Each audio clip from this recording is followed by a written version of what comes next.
예, 원래 반회하기로 한 건데 한 20여 분이 빠지게 됐네요.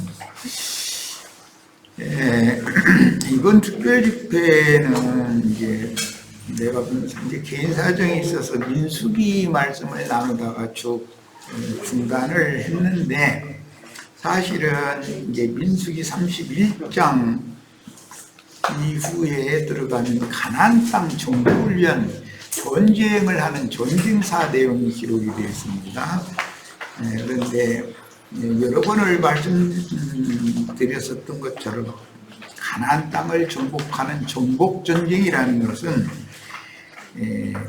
물리적인 구약시대에는 정복전쟁을 이제 한 거였었지만, 이것은 표상일 뿐인 것이고, 실제로는 예수 그리스도의 성령께서 제자들을 땅끝까지 증인으로, 전도자로 파송해서 진리와 생명의 말씀을 전파함으로 모든 사람들을, 사탄에게 사로잡혀 갔었던 죽은 자들을 살려서 생명이신 하나님의 소유로 되돌아오도록 해주는 것을 상징하는 이야기입니다. 그러니까 복음 전파가 곧 가나안 땅 천국을 침노하는 전쟁인 것이죠. 예수님이 오셔서 이것을 설명하셨죠. 천국의 아들들은 천국을 침노하는 자들이다 그랬어요. 가나안 땅 전쟁을 하러 가나안 땅에 들어가는 걸 그렇게 표현을 하신 것이죠.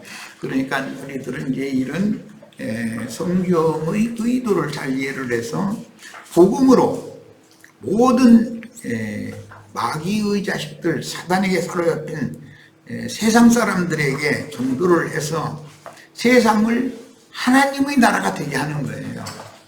말씀이 세상을 다스리게 하는 거예요. 그게 성경에 말하는 구속사다. 이제 기본 원리를 잘 이해를 꼭 하셔야 되겠습니다.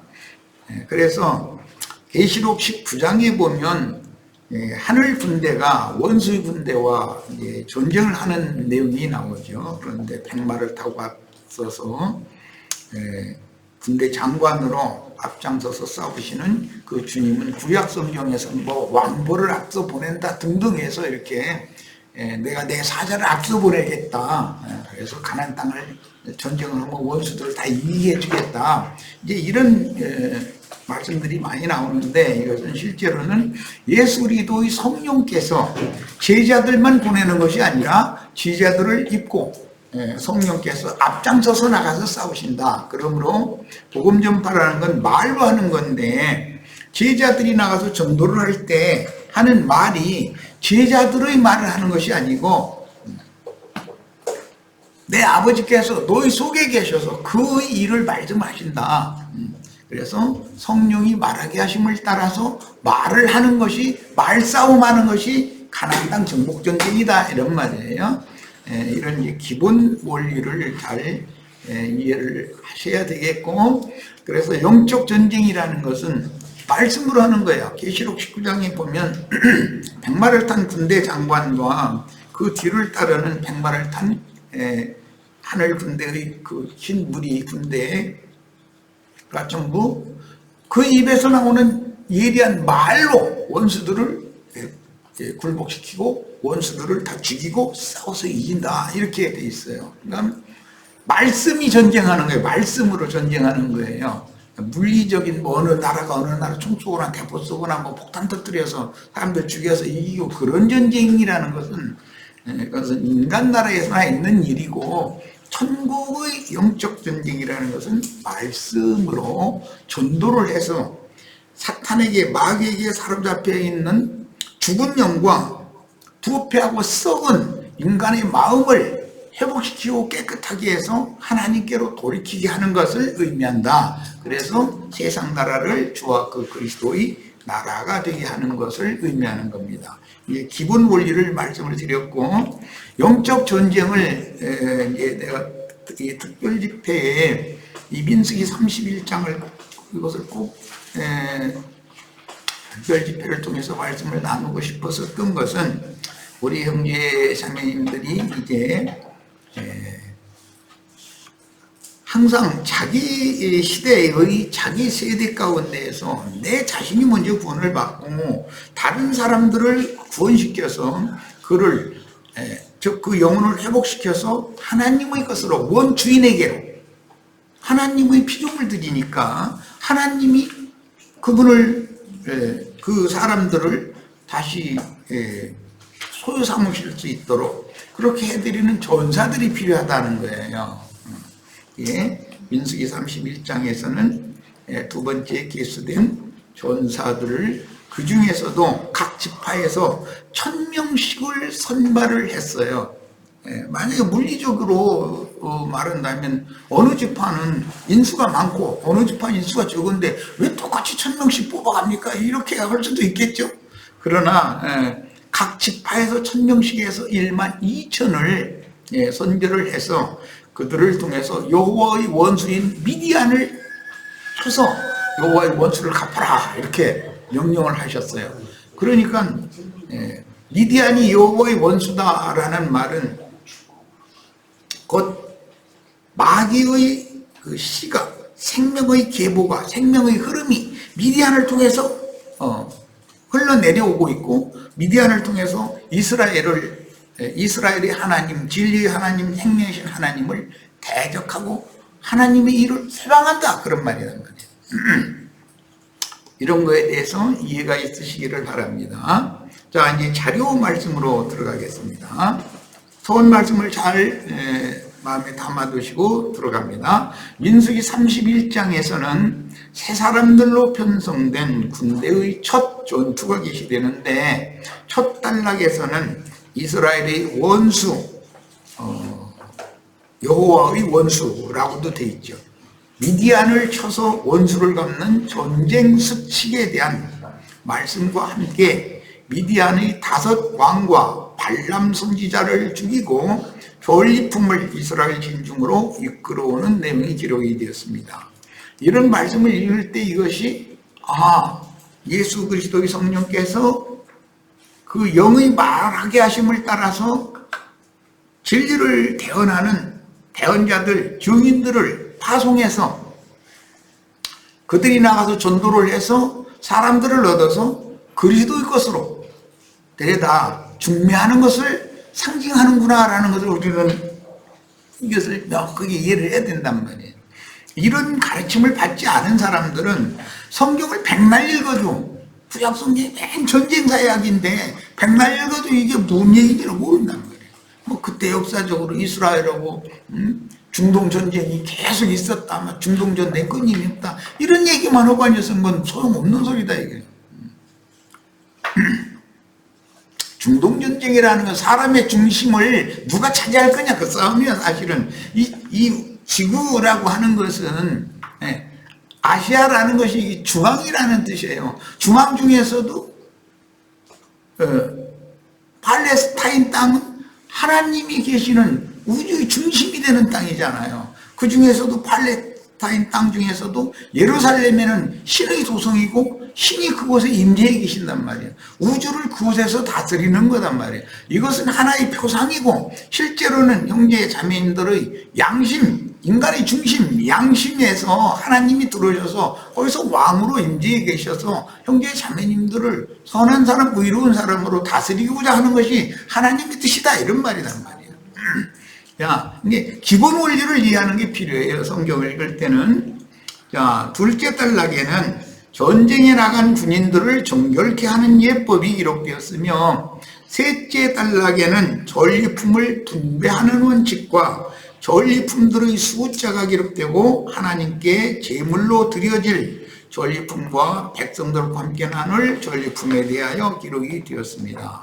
하나님께 드려질 것은 기념제물이 되겠죠.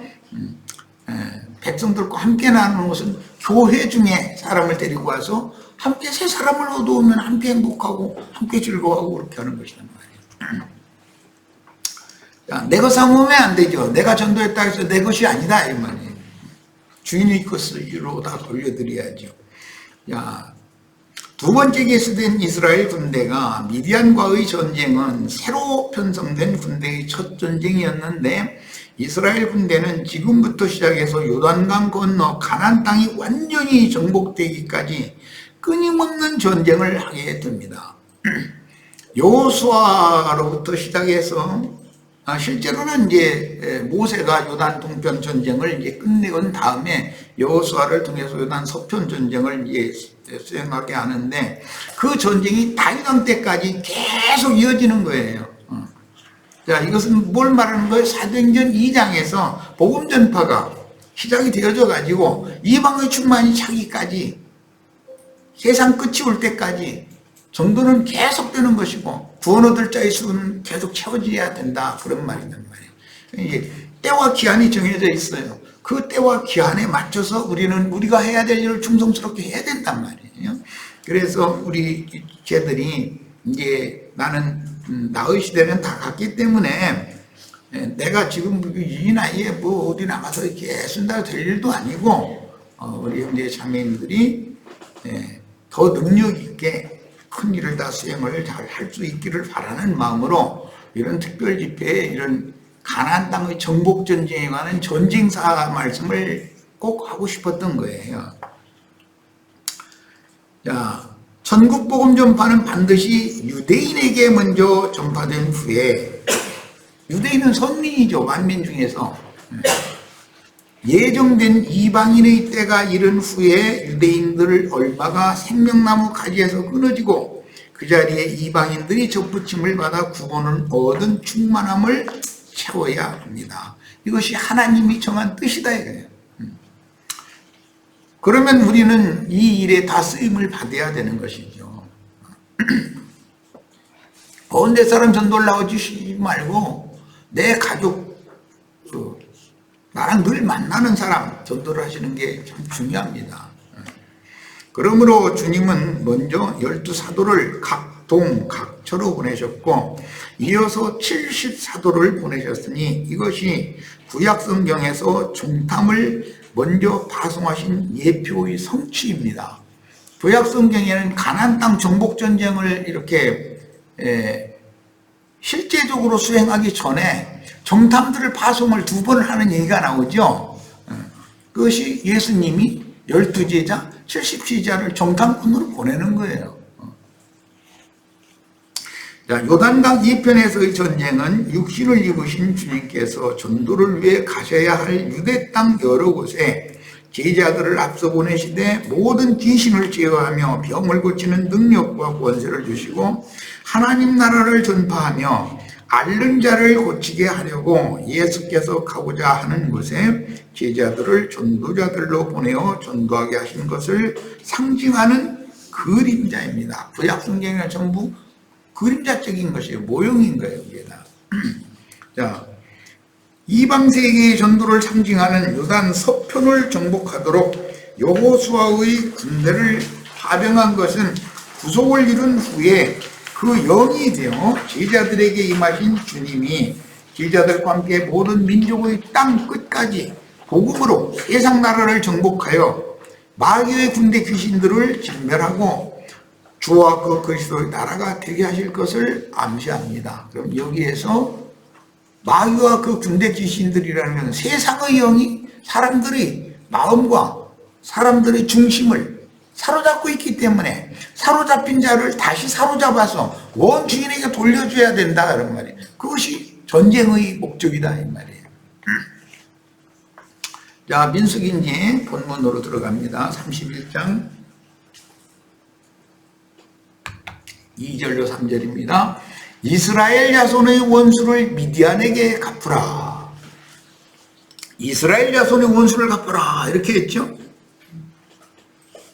그런데 누구에게 갚으라 그래? 미디안에게 갚으라. 미디안에게. 그 후에 네가 네 조상에게로 돌아가리라. 여기 이제 굉장히 중요한 용어들이 참 많이 나왔는데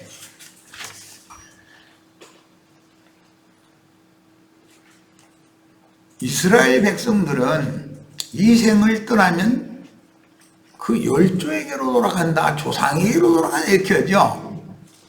세상 사람들은 이런 관념이 없어요. 셈종만이 나는 나의 조상의 허리에 있다가 세상에 보냄을 받았고 세상을 떠나면 나의 조상에게로 돌아간다고 믿는 것이 셈족이에요. 다른 민족에는 이런 개념이 없어요. 그리고 셈족은 특히 부부가 남편이나 아내가 먼저 죽으면 남편이나 아내가 뒤따라갈 때 자기 남편이나 자기 아내에게로 간다고 믿는 거예요. 그것이 하나된 하나님이 정해놓은 배필이라는 용어예요. 그게 배필. 그러니까 사후에도 떨어질 수 없는 거죠. 그런 개념을 셈족이 가지고 있다. 이방 사람들은 그런 개념이 없어요. 여기 네 조상에게로 돌아가리라 그랬고, 보니까 미디안에게 원수를 갚은 후에나 네 조상에게로 돌아가라. 그러니까 이 땅에 와서 사는 목적은 뭐예요? 미디안에게 원수를 갚는 것이죠. 죽으면 조상에게로 돌아갈 거예요. 그런데 할 일을 하고 가야 될 거 아니겠어요?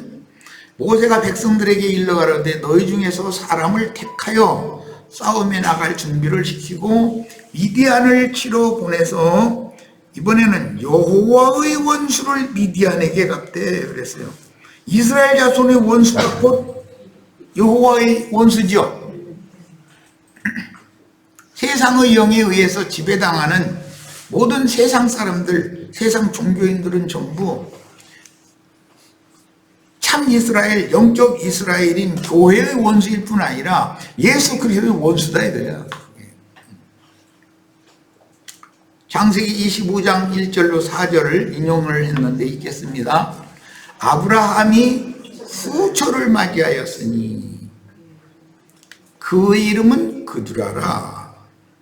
그가 시므란과 욕산과 무단과 미디안과 이스박과 수아를 낳고 욕산은 스바와 드단을 낳았으며 드단의 자손은 아스루 족속과 루드시 족속과 르미 족속이며 미디안의 아들은 에바와 에벨과 한옥과 아비아다와 엘다이니 다 그두라의 자손이었더라. 이렇게 기록이 됐어요.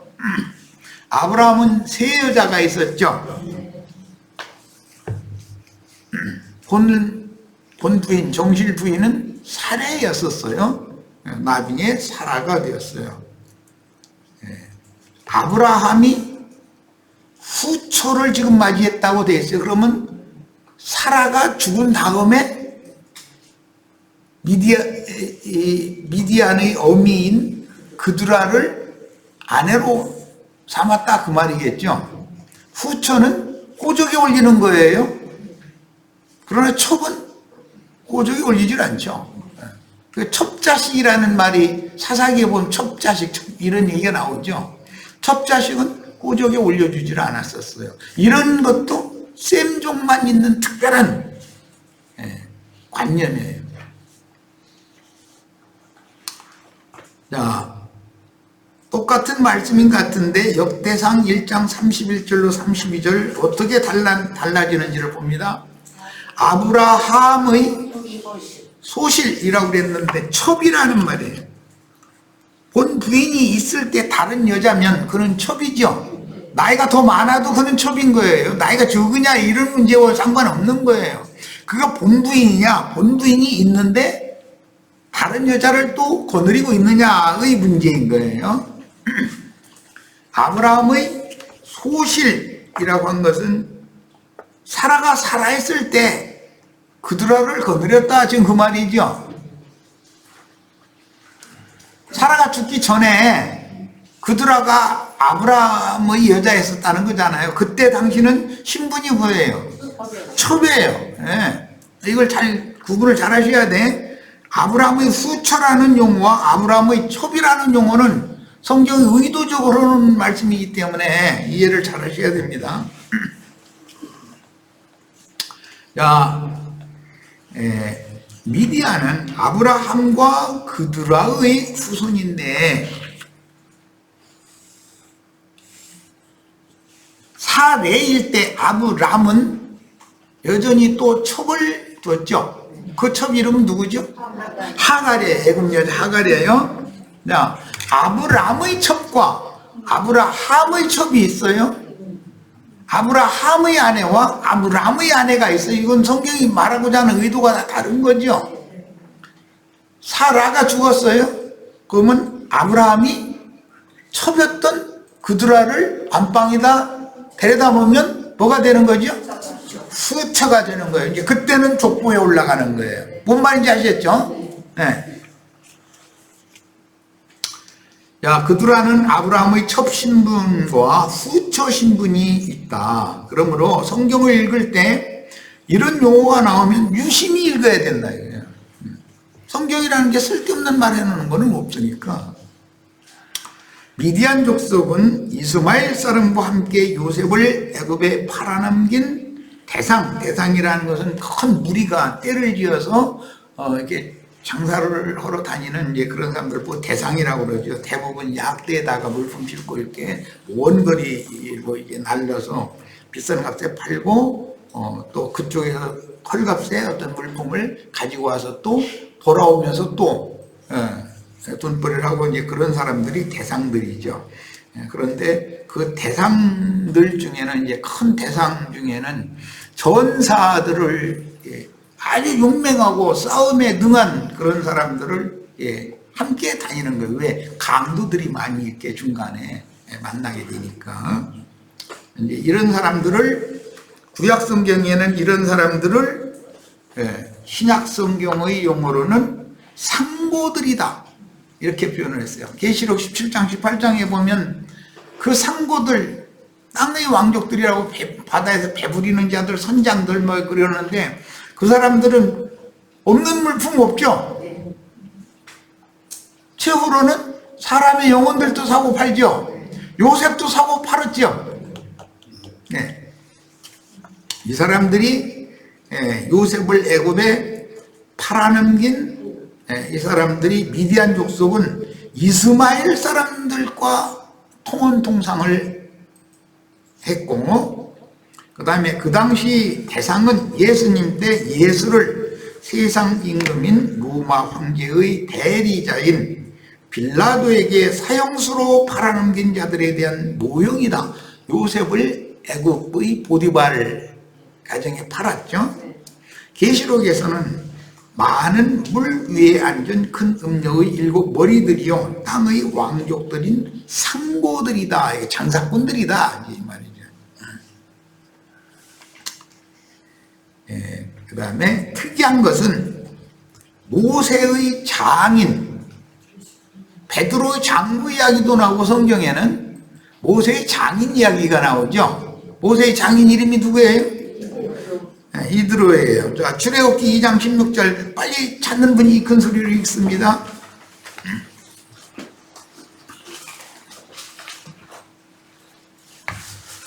자, 출애굽기 2장 16절 미디안 제사장에게 7 딸이 있었더니 그들이 와서 물을 빌어 위에 주고 그들의 아버지의 양떼에게 먹이려 하는데 목자들이 와서 그들을 쫓는지라 모세가 일어나 그들을 도와 그 양떼에게 먹이니라. 자, 여기에서 미디안 제사장은 십보라의 아버지죠. 우물가에서 만났죠, 모세를. 야곱과 라헬이 우물가에서 만난 거와 같으잖아요. 예수님과 사마리아 여자 우물가에서 만났죠. 오늘 우리 형제 자매님도 어디서 만나요? 예수님 만나려면 어디를 가야 우물가에? 오늘 다 우물가에 왔어요? 예수님 지금 만나고 있는 중이에요? 네, 연애 잘 하셔야 돼. 자, 3장 1절입니다. 출애굽기 3장 1절.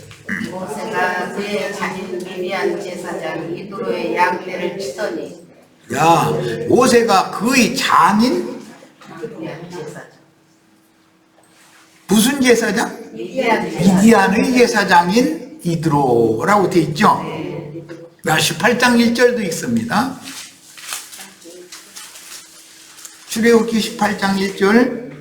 모세의 장인이며 미디안 제사장인 이드로가 하나님이 모세에게 와 이드로는 모세의 장인일 뿐 아니라 미디안의 제사장이죠. 지금 여호와의 원수 이스라엘의 원수가 미디안이죠. 여호와의 원수 이스라엘의 원수를 위해서 사제 노릇하는 사람이 모세의 장인이에요. 잘 염두에 두셔야 돼요. 내가 이런 걸 자꾸 읽게 하는 거는 이유가 있어요. 모세에게 미디안 사제인 이드로는 천부장, 백부장, 50부장, 10부장, 대장 등 이방인들의 인위적인 종교체제인 인본주의의 종교 조직을 가르쳐서 훗날 이스라엘이 이방인들의 종교 조직으로 운영되게 하는 결정적인 역할을 했습니다. 굉장히 중요한 말이죠.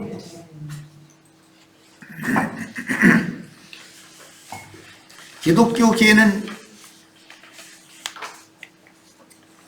교황, 추기경, 신부에 가면서 계급이 쭉 있죠.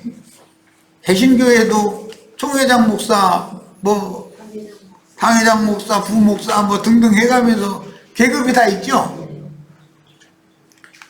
주님의 나라가 세상 나라처럼 계급이 있으면 되겠어요? 안 되겠어요? 주님이 그래서 유대인들에게 오셨을 때 너희 아버지는 하늘에 계신 아버지 한 분, 하나님 한 분이고 너희는 다 형제니라. 이 말 때문에 유대인들이 제일 싫어한 거예요. 그게 제일 싫어하는 말이에요. 교회 중에는 계급이 있으면 안 되죠. 그런데 사람들은 습관적으로 뭔가 계급의 어떤 지위를 차지하고자 하는 야망이 있죠. 전도를 잘하는 사람일수록 그런 야망이 더 강하죠. 많은 사람을 전도를 했어. 그러면 그 사람을 가나안 땅 쳐들어가서 사로잡혔던 자들을 다시 사로잡아온 그 전리품을 분배를 할 때 하나님의 것으로 돌려드리는 것이 기본이죠. 자기가 좋아하는 모든 자로 자기 아내를 삼으면 돼요? 안 돼요? 그리스도의 아내를 함께 해야죠. 이렇게 중요한 거예요. 가나안 땅 전쟁에 대해서 정확하게 배우는 건 이렇게 중요한 거예요. 자, 그 다음에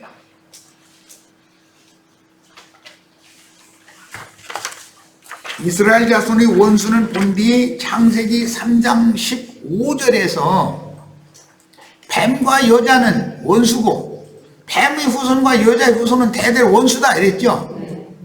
그런데 그 원수가 착착 성경에 감춰져 있다가 오늘 이스라엘의 원수, 여호와의 원수가 누구예요? 미디안 전혀 예수 안 믿는, 예수와 상관없는 이방인들이에요. 모세의 처갓집 동네 사람들이에요. 뭔 말인지 아시겠죠? 왜 율법의 저주에서 속량받는 것이 그렇게 어려운 일인지를 우리는 알아야 된단 말이에요.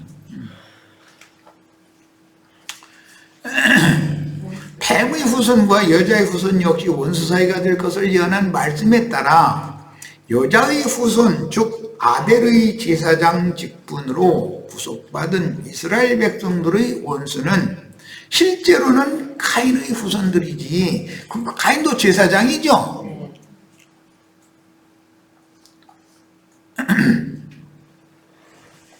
이드로를 잘 새겨서 읽어야 돼요. 이드로에 대해서. 이드로가 제사장이에요. 그런데 그의 제사를 하나님이 받아요? 받지 않아요? 이게 중요한 거예요. 이제 하나님은 아론 반차에 의한 구약시대에 하나님이 세운 제사장들의 제사를 받으시는 것이지 이드로의 제사를 받는 것이 아니에요. 이드로는 광야의 다른 신들을 향해서 제사를 하는 사람이지 이스라엘이 참 하나님께 제사하는 사람이 아니에요. 그런데 그런 사람들이 더 인정을 받는 것이 문제죠. 그죠?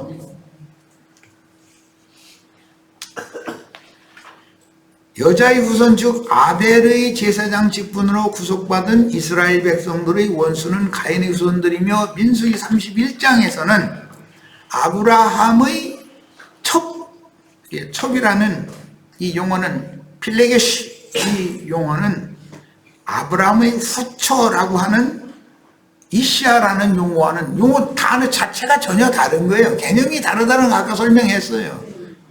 후처라는 부르는 성경의 용어와 첩이라고 부르는 것은 전혀 다른 거예요. 자, 미디안인들은 요셉을 애굽에 판 이스마엘 족속과도 연합되었고 에서의 후손들인 아말렉과도 연합이 되어요. 또 모압과 연합되어 12지파가 광야에서 우상숭배에 연루되도록 민수기 25장에 보면 광야 끝 지점에서 모압 여자들의 신전 제사에 우상 제사에 이스라엘의 지도자들을 초대를 하죠. 그런데 그들이 가서 우상의 제물을 먹고 행음을 한 사건 때문에 연병이 이스라엘 온 백성에게 도는 거예요. 하나님께서 2만을 죽여버렸다고 그랬어요. 2만을. 그리고 비느하스와 시므리의 딸이라는 그 고스비 네. 이야기가 성경에 기록되어 있죠. 그러니까 그들은 전부 우상의 제물을 먹는 것과 행음하는 것이 그들의 제사법이다 이거예요. 그들의 제사법이에요. 그런 제사를 하나님이 받으시겠냐 그 말이에요. 이제. 제사는 열심히 하는데 그들은 어마어마한 그런 큰 뭐라 그러나 그 제사하는 집 신전을 건축을 해요. 많은 사람들이 몰려와서 그런 제사를 한다 이거예요. 그런데 자신들이 지금 무슨 짓을 하는지를 의식이 없어. 의식이 없어요.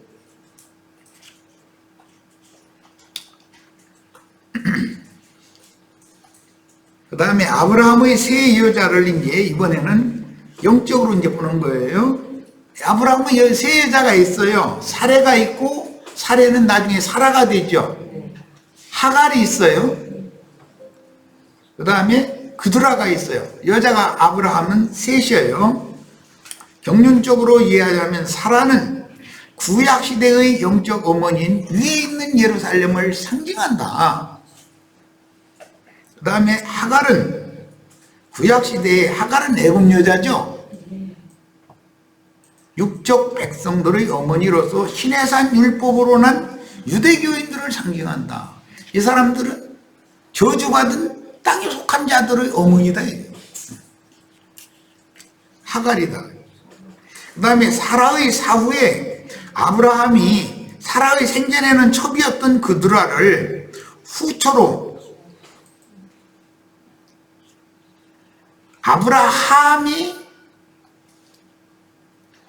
첩으로 데리고 거느리고 있던 여자는 그드라지 하갈이 아니죠. 하갈은 이스마엘과 함께 광야로 쫓겨났죠. 그드라를 후처로 취함으로 신약시대에 아브라함의 신앙을 쫓는 아시아의 7교회들 중에서 빼내심을 받은 이기는 자들로 세우신 하늘의 장자교회로도 상징이 되므로 후처가 아들을 낳을 수 있죠. 젊은 여자라면 아브라함과 그드라의 소생은 두 부류로 나눠진다. 첩이 낳았느냐 후처가 낳았느냐에 따라서 신분이 전혀 다른 거예요. 그 낳은 아들들이.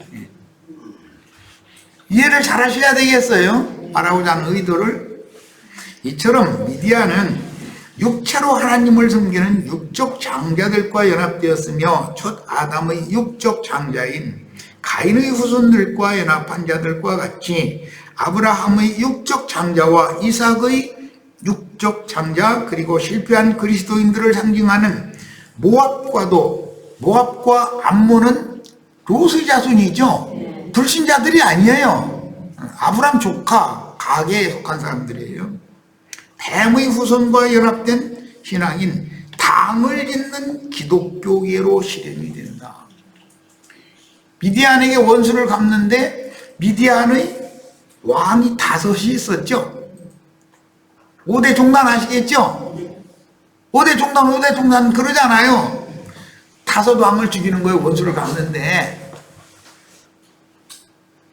그리고 미디안이 5 왕을 죽일 때 술사 발람도 죽였더라 이렇게 돼 있죠. 발람 함께 죽이는 거예요. 그러니까 발람은 거짓 선지자를 대표하는 사람이잖아요. 자, 앞에서 밝힌 것과 같이 새로 편성된 이스라엘 군대의 첫 전쟁은 예수님께서 육신을 입고 이 땅에 오셔서 요한의 뒤를 이어 요한 침례요한을 말한 거예요. 천국 복음을 전파하실 때 제자들에게 뱀과 전갈을 밟으며, 뱀과 전갈이라는 건 여호와의 원수고 이스라엘의 원수죠. 원수의 모든 능력을 제어할 권세를 주시고 이스라엘의 잃어진 양들을 추수하기 위해서 보내신 것을 상징한다 지금. 자, 첫 시간 여기까지 해서 잠깐 쉬고 잠깐 쉬었다가 이어가도록 하겠습니다. 잠깐 쉬도록 합니다.